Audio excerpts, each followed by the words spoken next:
The silence breaks. The transmission arrived at monitoring station Epsilon 12 during the third rotation of the Aldebaranian lunar cycle. It was faint, barely distinguishable from the cosmic background radiation that permeated the sector, but it was undeniably artificial, and it was coming from Earth. High Commander Zorak stared at the oscillating waveform with all four of his eyes, his scaled skin shifting from its usual cerulean to a mottled gray of disbelief. Earth had been quarantined for 3 centuries, its surface supposedly rendered uninhabitable by the cleansing. No signal should be emanating from that forbidden world. Run the verification protocols again, Zorax ordered, his voice carrying the gravitas of 8 decades of military service. Lieutenant Thez, a younger Melneri with vibrant scales, manipulated the sensor controls with his elongated fingers. This is the 4th verification, Commander. The signal source is confirmed. Earth, Northern Hemisphere, former region designated as North American Coalition. Signal characteristics match no known pattern in our databases. Zorax's inner eyelids closed momentarily, a gesture of contemplation among his kind. The situation demanded action, yet protocol was clear. Earth was not to be approached or contacted under any circumstances. The quarantine had been in place since the incident, a dark chapter in galactic history that most species preferred to forget. Inform the Galactic Assembly, he finally said. Market Priority Alpha. Within 12 hours, the Galactic Assembly was convened in an emergency session. Representatives from 17 sentient species gathered in the Grand Hall of Proxima Station, their varied physiologies requiring different atmospheric conditions managed by personal environmental fields. Admiral Karen Voss of the United Systems Fleet stood before them, her tall, slender frame and silver-streaked dark hair commanding attention. As one of the few humans permitted to serve in the USF, her presence here was both symbolic and practical. The signal repeats every 42.8 minutes, Admiral Voss explained, projecting the waveform for all to see.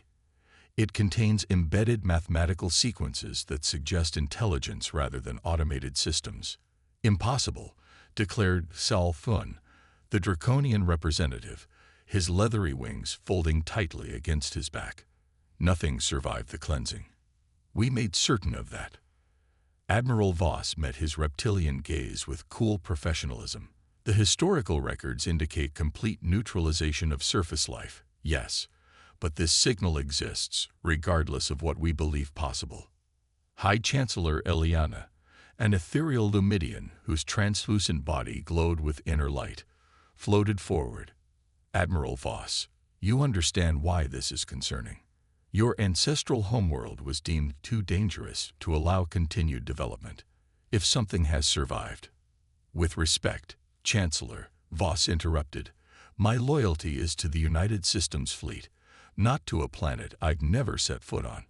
I'm simply reporting the facts. The chamber fell silent as the implications settled over the assembly. Earth, the violent, unpredictable cradle of humanity, might not be as dead as the official narrative claimed. We must investigate, said Morotai, the ancient cetacean ambassador, his holographic form rippling like water. If life persists on Earth, the quarantine protocols may have been compromised. The potential risk to galactic security cannot be ignored. The debate raged for hours, but the outcome was inevitable. A mission would be dispatched to Earth, carefully controlled, heavily armed, and prepared for any contingency. Admiral Voss would lead it. 3 days later, the USF Vigilant dropped out of hyperspace at the edge of the Sol system. The sleek, obsidian vessel was the most advanced scout ship in the fleet, designed for stealth and rapid response. From the command deck, Admiral Voss gazed at the distant blue-green world that her ancestors had once called home. Passive scans only, she ordered. Let's not announce ourselves until we know what we're dealing with. Lieutenant Commander Dax, a stocky Martian with the characteristic rusty complexion of his subspecies, monitored the sensor array. Atmospheric composition shows higher oxygen levels than recorded in the last survey. There's significant vegetation signature across all continents. Admiral, This planet is alive. Voss's expression remained neutral, though her heart rate had quickened. Life finds a way, Commander. The question is, what kind of life? As they approached Earth orbit, the signal grew stronger, allowing their systems to pinpoint its origin. A facility built into the side of a mountain range in what had once been called the Rocky Mountains. No electromagnetic defenses detected, reported Security Chief Riza, a compact, muscular woman of Persian descent, and one of the few other humans aboard. But there's something odd about the facility's energy signature. It's pulsing, almost like a heartbeat. Voss made her decision. Prepare a landing team. Full containment protocols. We go in quiet, we find the source, we leave. No engagement unless absolutely necessary. The landing craft descended through Earth's atmosphere, buffeted by winds stronger than the historical data had suggested. Below them, forests stretched across lands that should have been barren. Rivers flowed where toxins should have rendered them lifeless, and in the distance, something that looked suspiciously like a city gleamed in the morning sun. The cleansing failed, whispered Riza as they touched down in a clearing 2 kilometers from the signal source. Or someone lied about its effectiveness, Voss replied, securing her helmet. Stay alert. The team moved through the forest with practiced efficiency, their environmental suits scanning continuously for pathogens or toxins. They found none. Instead, they encountered an ecosystem teeming with life. Insects buzzed, birds called, and small mammals scattered at their approach. These species, said Dr. Keller, their xenobiologist, examining his readings, they're not exactly terrestrial as recorded in our databases. They've evolved rapidly, more than should be possible in 3 centuries. The facility, when they reached it, defied expectations. It wasn't a ruin or a desperate shelter. It was a sleek, modern complex seamlessly integrated with the mountainside, its architecture suggesting harmony with nature rather than dominance over it. No visible defenses, noted Riza, scanning the perimeter. No guards. Either they're very confident or they've been expecting us, Voss finished, pointing to the main entrance which was slowly opening before them. A figure emerged, humanoid, but not quite human by conventional standards. The being stood 2 meters tall, with skin that had a subtle silvery sheen. Its eyes were larger than normal, iridescent in the sunlight, and its movements possessed a fluid grace that seemed almost choreographed. Admiral Karen Voss. The being said, its voice melodious yet precise. Welcome to New Terra. I am Ilara, custodian of the archives. We've been waiting for you. Voss kept her weapon lowered but ready. You know who I am. Ilara smiled, an expression so human yet so alien. We know everything about the United Systems Fleet, the Galactic Assembly, and the lie they've maintained about Earth for 3 centuries. Please, come inside. It's time you learn the truth. Against every protocol and her better judgment, Voss gave the order to enter. The interior of the facility was a marvel of technology and biological integration. Living plants formed part of the structural support, while crystalline surfaces displayed data in 3-dimensional projections. The air was clean, pleasant, with a slight floral scent. What are you? Dr. Keller asked Ilara, his scientific curiosity overcoming caution. I am human, Doctor. Just adapted. When the Assembly's fleet came to cleanse Earth, we were ready. We had seen the signs, understood their fear of what we might become. So we changed. They were led into a vast chamber where dozens of beings like Ilara worked at various stations, monitoring systems beyond Voss's understanding. At the center stood a crystalline structure, pulsing with energy. The source of the signal. The nexus, Ilara explained. Our connection to every quantum communication relay in the galaxy. For centuries, we've been listening, learning, understanding. And now, we're ready to speak. The signal, Voss said, finally understanding. It's not a distress call or a threat. It's an announcement. Ilara nodded. the beginning of a conversation long overdue. Earth was never truly silenced, Admiral. We simply waited until we had something worth saying. As if on cue, the crystalline nexus pulsed brighter, and on every screen throughout the chamber appeared the same message, a message now being transmitted to every corner of the galaxy. We are still here, and we have evolved. The truth begins now. The reckoning. The Galactic Assembly convened an emergency session for the 14th consecutive day. The chamber, usually a model of orderly discourse, had devolved into factions, with representatives shouting accusations across the central podium. High Chancellor Ileana's luminous form flickered with stress as she attempted to maintain order. "The evidence is irrefutable," declared Ambassador Morotai, his holographic form enlarged to command attention. The historical accounts of the Earth cleansing were falsified. The operation was never about containing a biohazard, as we were told. It was an attempted genocide motivated by fear. Zalfuan rose to his full height, wings partially extended in a display of dominance. The humans were developing technologies that threatened galactic stability. Their cognitive evolution was accelerating beyond predictable parameters. The assembly of that era made a difficult but necessary decision.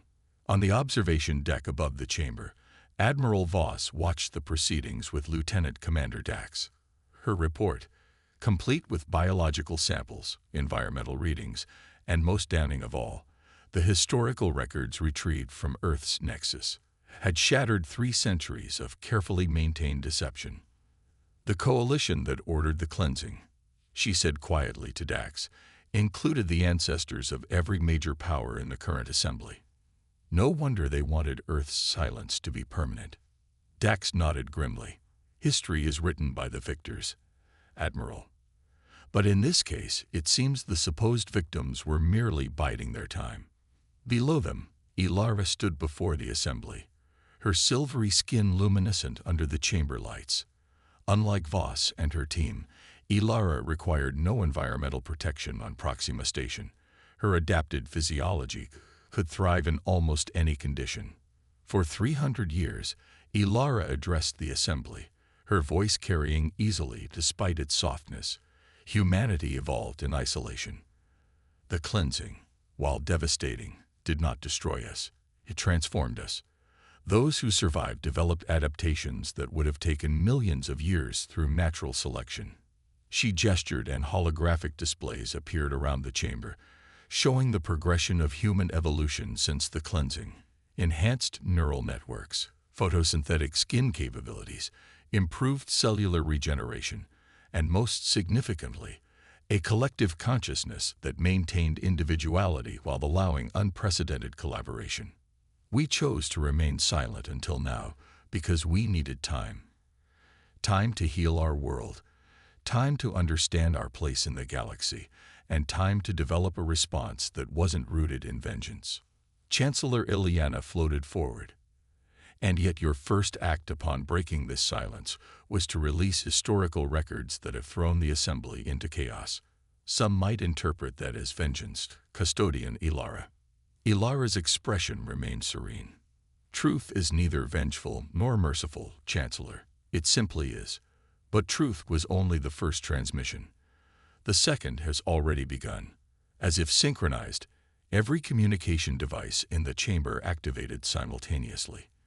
Personal terminals, official channels, even the assembly's secure systems, all displayed the same message. A complex sequence of code that scrolled too rapidly for most organic eyes to follow. "What is this?"